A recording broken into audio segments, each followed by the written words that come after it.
আসসালামু আলাইকুম। আপনার সন্তানের জন্য চমৎকার 10টি ইংলিশ বইয়ের প্যাকেজ নিয়ে এসেছি আমরা। বইয়ের টাইটেলই আপনারা দেখবেন, এখানে সুন্দর একটা অ্যাডভাইস দেওয়া আছে, help those who are in need. এই বইগুলো বেসিক্যালি খুব সহজ ইংরেজি ভাষায় লেখা হয়েছে। আমরা যদি একটু দেখাই, ভিতরের পেজগুলো দেখাই, খুবই চমৎকার এবং খুবই সুন্দরভাবে বইগুলো রিপ্রেজেন্ট করা হয়েছে এবং খুব সহজ সরল ইংলিশ ভাষায় লেখা হয়েছে যাতে বাচ্চারা খুব সহজেই পড়তে পারে। এবং বইয়ের ভিতরের ছবিগুলো যদি দেখেন, এই ছবিগুলো খুবই বাস্তব মনে হবে। যদি আপনি সামনাসামনি দেখেন, বাচ্চারা দেখে মনে হবে একদম রিয়েল ছবি তারা দেখছে, খুবই আনন্দিত হবে এবং বইটি খুব মজার সাথে পড়তে পারবে। এবং এই গল্পটি দিয়ে বাচ্চাটি বুঝতে পারবে যে আসলে কাদেরকে সাহায্য করা উচিত, কখন সাহায্য করা উচিত। এটি আমাদের একটি বাস্তব গল্প থেকে নেওয়া হয়েছে। কিছুদিন আগে আমরা দেখেছি বন্যায় প্রচুর মানুষ ক্ষতিগ্রস্ত হচ্ছিল, তখন বাচ্চারাও কিন্তু সাহায্য করতে নেমেছে। এই গল্পটি আমরা এই বইতে কভার করেছি, যে help those who are in need. এবং এই বইগুলোর সবচেয়ে চমৎকার বিষয় হচ্ছে একদম শেষে আমরা ওয়ার্ড মিনিংগুলো দিয়ে দিয়েছি। বইতে অনেক শব্দ আছে, যে শব্দগুলো বাচ্চারা এখানে খুব সহজে শিখতে পারবে। এরকম প্রত্যেকটি বইতে 15 থেকে 20টি শব্দার্থ দেওয়া আছে, একদম শেষে থাকবে এবং বাচ্চারা এখান থেকে অর্থগুলো বুঝে নিজেরাই বুঝতে পারবে যে আসলে কি বোঝাতে চাচ্ছে।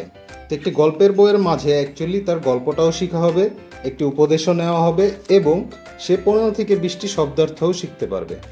এর পরের বইটি আছে বি জেন্টাল উইথ অ্যানিমেলস। এটাও খুবই চমৎকার এবং ছবিগুলো আপনি সামনাসামনি দেখলে অবাক হয়ে যাবেন, এত সুন্দর চমৎকার, খুবই মনে হবে একদম বাস্তব ছবি দেখছেন। এবং সবগুলো শেষে শব্দার্থ দেওয়া আছে।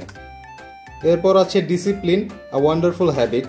এই বইটিও খুবই চমৎকার, আমরা একটু দেখাই ভিতরে। এবং পেপার কোয়ালিটি যদি দেখেন, খুবই প্রিমিয়াম কোয়ালিটি, একদম গ্লসি পেপার। এই বইয়ের শেষেও শব্দার্থ দেওয়া আছে। Save money when you make some, খুবই ইম্পর্ট্যান্ট একটা টপিক, যেটা সাধারণত বাচ্চাদের শেখানো হয় না, যে যখনই টাকা থাকবে তখনই সেভ করতে শিখতে হবে। এই শিক্ষাটা বাচ্চাদের ছোট থেকেই দেওয়া উচিত। এই বইগুলোর শেষেও শব্দার্থ দেওয়া আছে। Patience helps us catch the best, খুবই চমৎকার এবং সহজ সরল ভাষায় লেখা হয়েছে যাতে বাচ্চারা খুব ইজিলি পড়তে পারে এবং একদম বাস্তব গল্প থেকে লেখা হয়েছে। এবং গল্পটা থেকে সে রিয়েলাইজ করতে পারবে যে patience helps us catch the best. Sharing is caring, খুবই ইম্পর্ট্যান্ট একটা টপিক বাচ্চাদের জন্য, যেটা ছোট থেকে বাচ্চাদের শেখানো উচিত। এবং খুবই কালারফুল বইগুলো, যদি দেখেন প্রত্যেকটি এলিমেন্ট কিন্তু খুবই কালারফুল এবং শেষে শব্দার্থও দেয়া আছে। Honesty is the best policy. বইগুলো প্রত্যেকটি বই আমি একবার করে দেখাচ্ছি, শব্দার্থ আছে এখানে, বোধহয় প্রায় 20টির মতো শব্দ দেওয়া আছে। সো গল্পের পাশাপাশি বাচ্চা একটি অ্যাডভাইসও নিতে পারছে যে গল্পটি দিয়ে কি বোঝা যাচ্ছে, যে honesty is the best policy.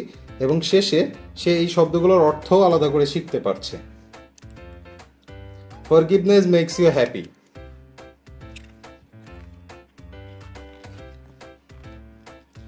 ছোট সময় থেকে বাচ্চাদের ইংরেজি বইগুলো পড়াতে হয়, কারণ ছোট থেকে বাচ্চারা ইংরেজি বইগুলো পড়লে তাদের ভিতরে রিডিং স্কিলটা ডেভেলপ হবে, যেটা বড় হয়ে তাদের ইংরেজির প্রতি ভীতিটা কেটে যাবে।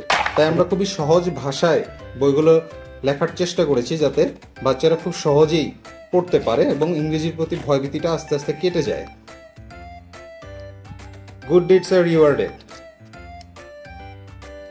দেখুন বইগুলো কত চমৎকার এবং খুবই গ্লসি পেপারে, পেপারগুলো কিন্তু খুবই গ্লসি হচ্ছে। এবং উপরে যদি দেখেন, উপরে কিন্তু এটা লেমিনেটিং করা, খুবই চমৎকার কোয়ালিটি, একদম সম্পূর্ণ নতুন ধারার গল্প। প্রত্যেকটি বইতে কোনো চিরায়ত গল্প নেই, সেই আগের গল্প নেই।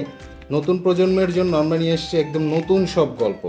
এই 10টি বই যদি সংগ্রহ করতে চান তাহলে আমাদেরকে মেসেজ করুন অথবা কমেন্ট করুন। ধন্যবাদ।